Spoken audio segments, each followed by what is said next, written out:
श्री स्वामी समर्थ. नमस्कार, मी अमृता क्षीरसागर तुम्हा सर्वांचं अगदी मनापासून स्वागत करते. तर आज मी सांगणार आहे महाशिवरात्रीबद्दल कथा. माघ वद्य चतुर्दशीला महाशिवरात्री असते. प्रत्येक महिन्याच्या वद्य चतुर्दशीला शिवरात्री म्हणतात. परंतु माघ वद्य चतुर्दशीला शंकराच्या ज्योतिर्लिंगाचा प्रादुर्भाव रात्रीच्या वेळी झाला. पृथ्वीतून प्रकट झालेले ते ज्योतिर्लिंग कोटी सूर्याप्रमाणे अत्यंत तेजस्वी होते. म्हणून या दिवसाला महाशिवरात्री असे म्हणतात. या दिवशी सर्वांनी उपवास करावा. या दिवशी शंकराच्या पूजेइतकेच किंवा त्याहूनही अधिक महत्त्व उपवासाला आहे. या दिवशी उपवास करून शंकरांनी बेलाच्या पानांनी त्रिदलांनी पूजा केली असता शंकर प्रसन्न होतात. या दिवशी शक्यतर पवित्र नद्यात किंवा समुद्रात स्नान करावे. शिवनामाचा जप करावा व रात्री जागरण करावे. शिवरात्रीच्या दिवशी रात्रीला फार महत्त्व आहे. काही शिवभक्त या दिवशी रात्रीच्या 4 प्रहरात 4 वेळा दूध, दही, तूप, मध यांनी शंकराची पूजा करतात. काही जण या दिवशी शिवलीलामृताचे पारायण सुद्धा करतात. महाशिवरात्रीच्या दिवशी उपवास, जागरण व बिल्वपत्राने शिवपूजा यांचे महत्त्व सांगणारी एक कथा शिवलीलामृतात ग्रंथात दिली आहे. ती अशी. विंध्य पर्वतात राहणारा एक शिकारी एके दिवशी हातात धनुष्यबाण घेऊन शिकारीसाठी वनात फिरत होता. फिरता फिरता तो एका शिवमंदिराजवळ आला. त्या दिवशी महाशिवरात्री होती. मंदिरात लोकांची खूपच गर्दी होती. सगळीकडे शिवनामाचा जयघोष चालू होता. शिकाऱ्याने मंदिरात डोकावून पाहिले. तिथे भगवान शंकरांच्या लिंगांवर अभिषेक चालू होता. शिवलिंगावर बिल्वपत्रांचा वर्षाव चालू होता. सगळे लोक उपवासपूर्वक शिवाच्या उपासनेत रंगून गेले होते. तो सगळा प्रकार पाहून त्या शिकाऱ्याला हसू आले. एकसारखे शिव शिव म्हणणारे, दगडाची पूजा करणारे हे लोक वेडीच आहेत असे त्याला वाटले. तो त्या लोकांची थट्टा करीत तिथून निघाला व घनदाट वनात शिरला. लोकांची टवाळी करण्यासाठी शिवशिव असे सारखे म्हणत होता. त्या दिवशी त्या शिकाऱ्याला वनात एकही शिकार मिळाले नाही. पोटात अन्नाचा कण सुद्धा नव्हता.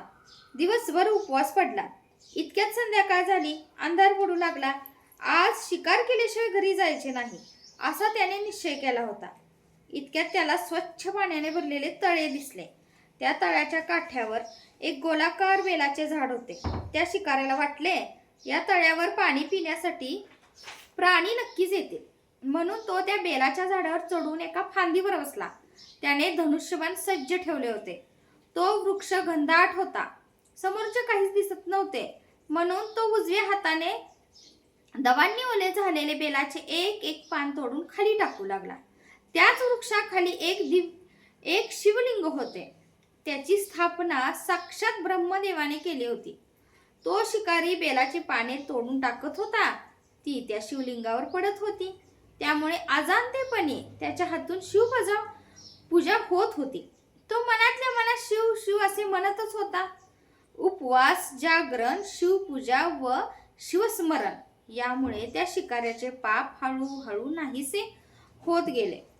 इतक्यात तिथे पाणी पिण्यासाठी एक हरिणी आली.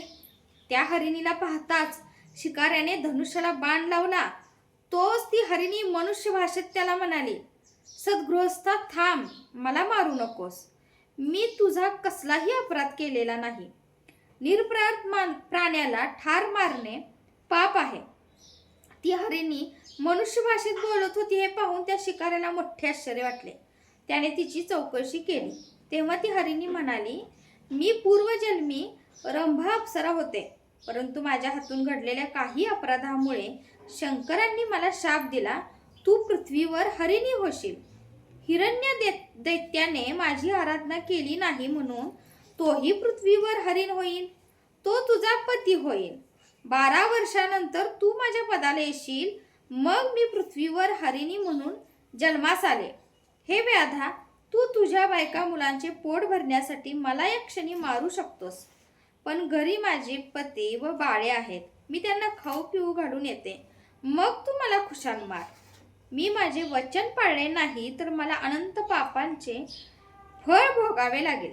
हरिणीचे हे शब्द ऐकताच त्या शिकाऱ्याच्या डोळ्यातून अश्रू वाहू लागले. त्याला त्या हरिणीची दया आली. दिवसभर केलेल्या उपवासामुळे, शिवपूजेमुळे व शिवस्मरणाने त्याच्या अनेक जन्मांचे पाप जळून गेले. त्याने परवानगी देताच ती हरिणी आपल्या घरी गेली. त्या हरिणीने घरी जाऊन आपल्या पतीला व मुलांना सर्व हकीकत सांगितली.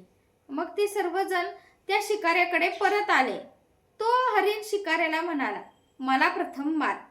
तेव्हा हरिणी म्हणाली, हे बरोबर नाही, प्रथम मला मार, मला सौभाग्यपणी मरण आले पाहिजे.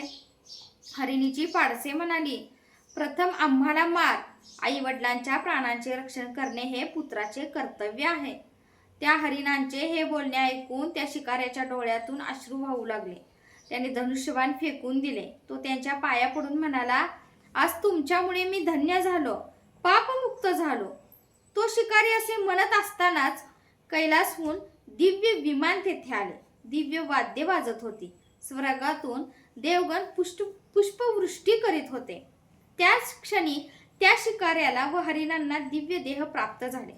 शिवगणांनी त्या सर्वांना विमानातून शिवलोकाला नेले. त्या व्याधाला शिवपद प्राप्त झाले. आजही आकाशात त्या व्याधाचा तारा आपल्याला पाहावयास मिळतो. माघ वद्य चतुर्दशीची ही महाशिवरात्री मानवाला शिव बनण्याची प्रेरणा देते. शिवो भूत्वा शिवम यजेत, शिव बनून शिवाची उपासना केली पाहिजे याची शिकवण देते.